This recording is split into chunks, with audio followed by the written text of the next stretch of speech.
Guys আজকে গেলাম পুকুরে মাছ ধরতাম, অনেকদিন হইলো পুকুরে মাছ টাছ ধরা হইতেছে না। তো আজকে যাই সেটা একটু মাছ ধরতাম গেলাম। তো বাবু এদিকে ছোপট কুড়াইতেছে আর আমি রৌদ্রের ভিতরে দাঁড়াই আছি। বাবু রৌদ্রেই আছে মানে জলে।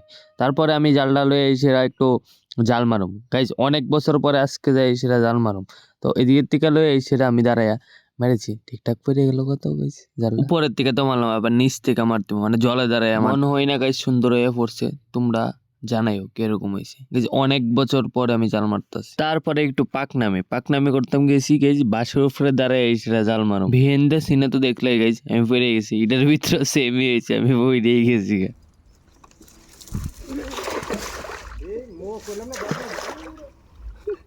পইরে সেরা হাসতেছি, এদিক দিয়ে কিন্তু আমার পাও কাটতে গেছে কিন্তু।